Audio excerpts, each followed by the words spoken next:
Hello, welcome to the second video in the multi-part series of Can you burn paper with moonlight, or in other words, are there any limitations to how much you can concentrate the light? And we saw in the previous video in part 1 that there was indeed some limitation and you cannot concentrate light indefinitely. You cannot concentrate light infinitely, and you cannot concentrate, in fact, light from the moon enough to burn paper, and you cannot concentrate light from the sun on Earth to achieve a temperature that's higher than the temperature of the surface of the sun. In the last video, I presented how we can see that this is the case using conservation of a quantity called etendue, and I presented some qualitative arguments as to why we might think that this thing called etendue is conserved. In this video, I will present the math of how we can prove that etendue is conserved using the laws of geometric optics. And this video follows along the lines that are presented in the Wikipedia article for etendue. I decided to make a video instead of just referring people to this article because I think that it is very brief and some of the steps in the proof are very difficult to follow. So hopefully this video can help you in better understand how you can prove this conservation of etendue. So let's remember, we had a quantity we called etendue, which for a small area ds, so let's say you have light that's crossing or emitted by that small area ds over some solid angle d omega at an angle theta relative to the normal. We had that the etendue is equal to the square of the index of refraction in the medium in which the light propagates times the surface times the cosine of the angle between the beam of light and the normal times the solid angle sustained by the light. And this is all for infinitesimal surfaces and infinitesimal solid angles. Of course, if you have an extended surface, if you want to know what is the etendue of a real world source that will emit light in many directions, you have to integrate over all the directions and you have to integrate over the whole surface. Now you might wonder, where is there a factor cosine theta? That's the first thing we may want to understand. Well, this factor is because, let's say we have light that's coming. I will go into 2D to better illustrate this. It's easier to show on the board. Let's say you have some plane here. So we have a plane of area A. So I only representing one dimension. We suppose that the perpendicular direction, like there's some extent of that plane, and light is coming in this direction. Well, the light will cross the area A because the light is perpendicular to the surface. Now let's suppose that instead of arriving perpendicular to this surface area here, light is coming at an angle here.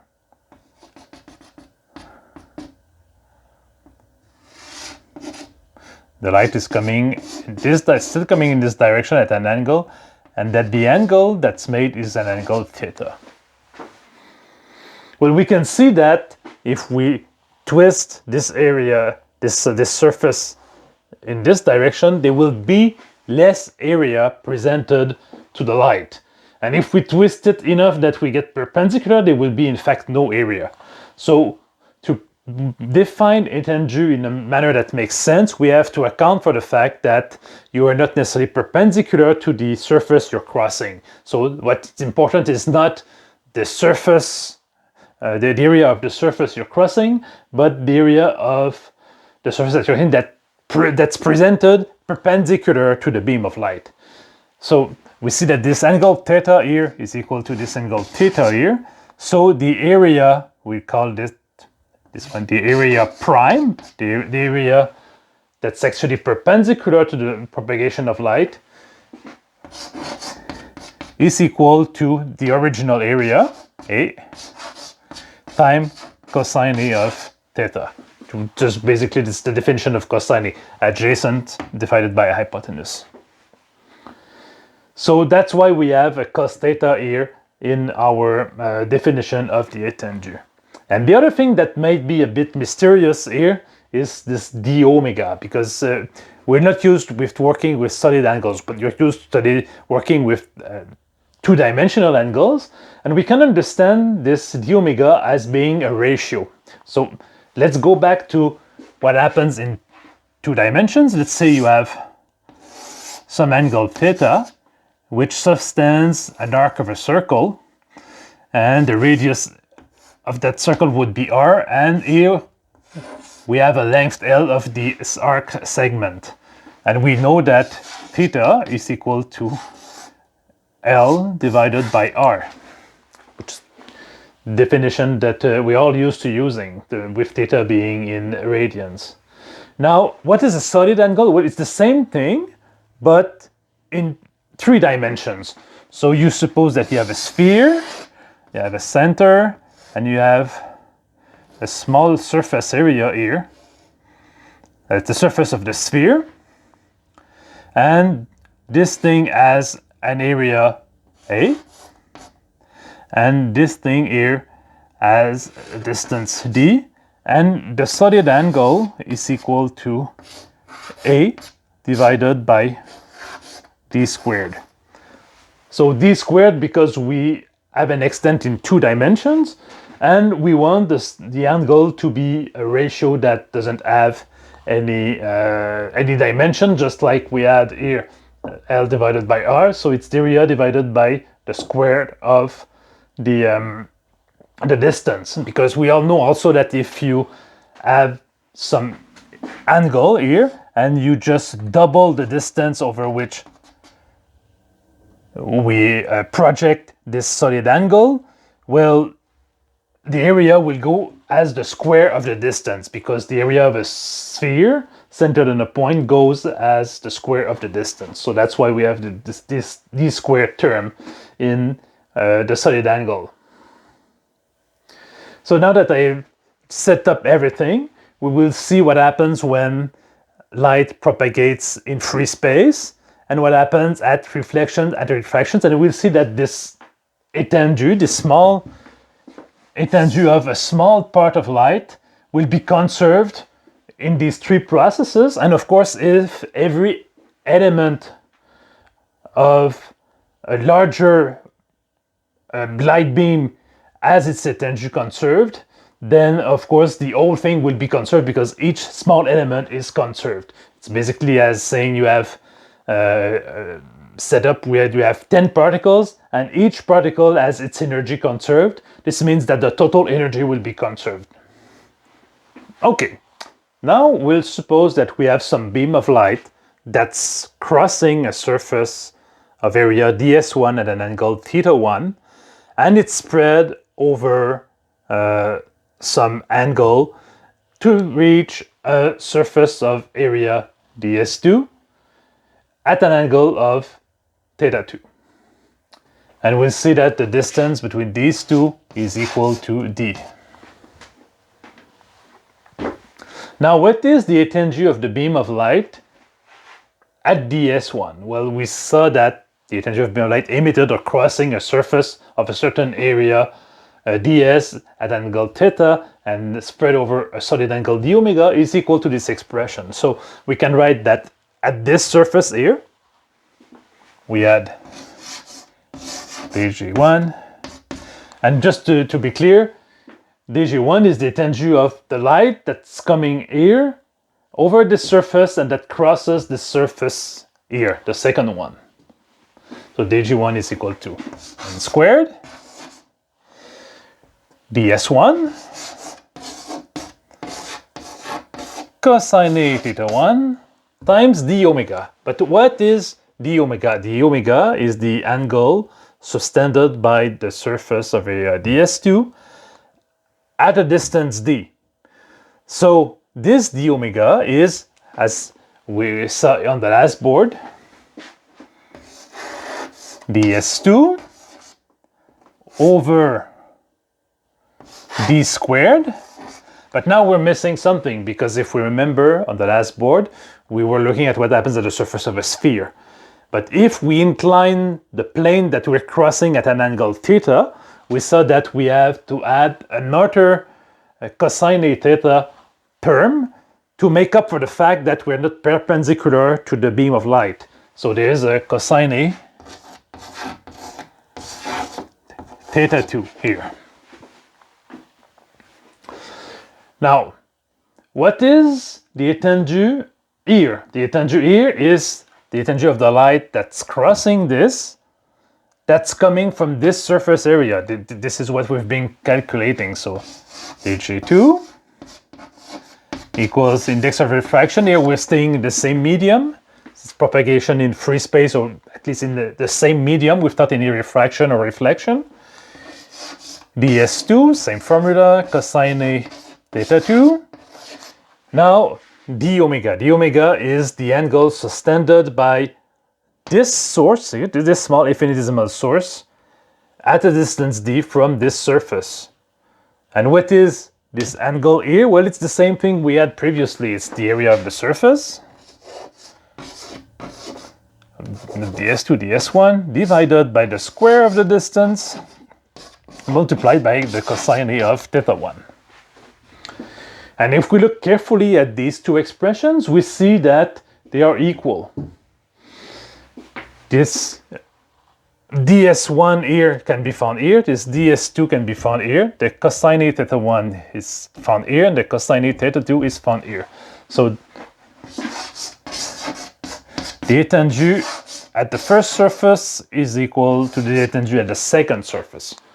So in free space, when light propagates between these two infinitesimal surfaces, it doesn't lose or gain any etendue. And now on the next board, we'll see what happens when there is a refraction at the surface between two media of different indices of refraction.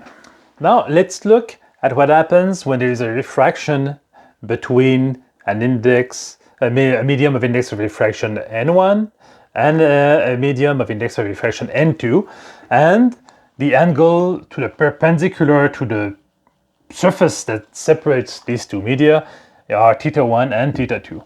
And I will refer to the angle in the plane of the medium as phi. So we know from the laws of refraction that n1 sine of theta 1 equals to n2 sine of theta 2. Now remember that in the definition of etendue, we're looking at things that are spread over some angles. So there will be some extent in theta 1 and some extent in theta 2, because in geometric optics, we're just looking at what happens with the single light ray. So how can we introduce this in this equation and get an expression that eventually, hopefully, will give us conservation of etendue? So the best way to do this is to imagine that you're looking at a small spread of angles. And what do you do when you look at a small spread of things in calculus? We take the differential. So if we take the differential on both sides,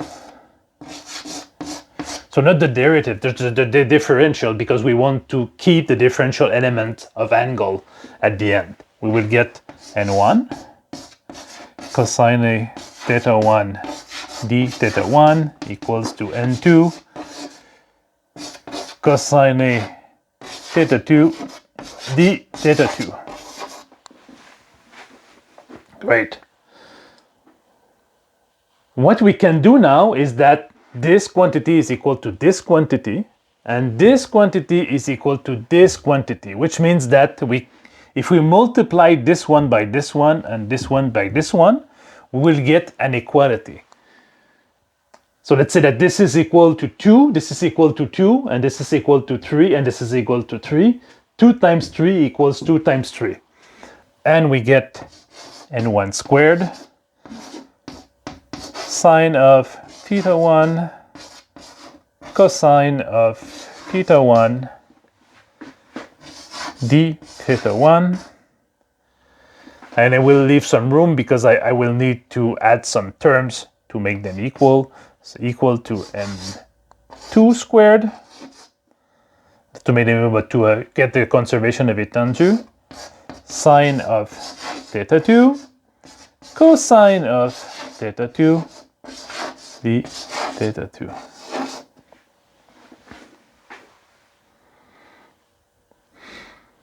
And now, what we can do is we can multiply each of these terms by a term d phi, which I will explain in a few minutes.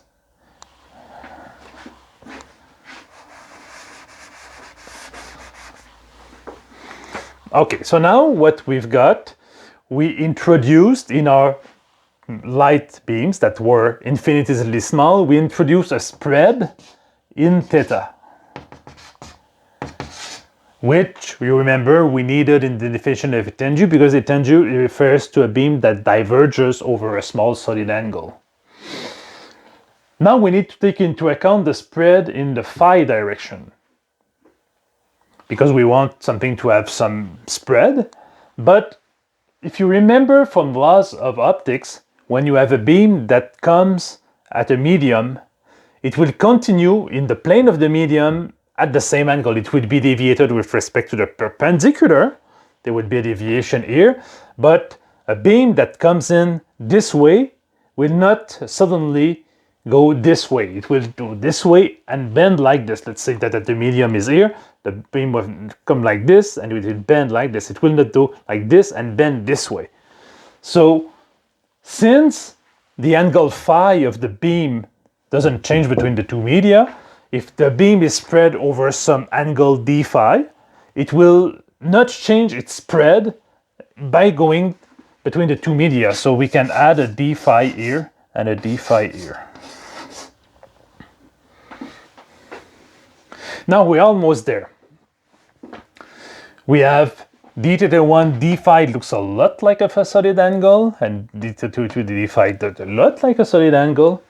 And the only thing we have to remember is that if we're not perpendicular to the direction of the beam, we have to account for it. And that's what the sine theta 1 term here will do. Now you might say, well, wait. Before we had cosine, and now we have sine theta 1? What's happening? Well, the thing is that before, if you remember, you had some light coming in, you have an angle here, you had some light coming in, and the angle was defined with respect to the perpendicular to the beam of light. But here we're defining with the perpendicular with respect to the plane in which, relative to which the light will be deviated. So if we instead look at what happens relative to this perpendicular to the beam, we will see that the angle here is complementary to this one. And when we look at complementary angles, the sine and the cosine are inverted. So the sine theta 1 times d phi 1, the d phi times d theta 1, that together is d omega 1. And the same thing here, this thing and these things put together are d omega 2. And if we look at this expression here, we have the index of refraction squared.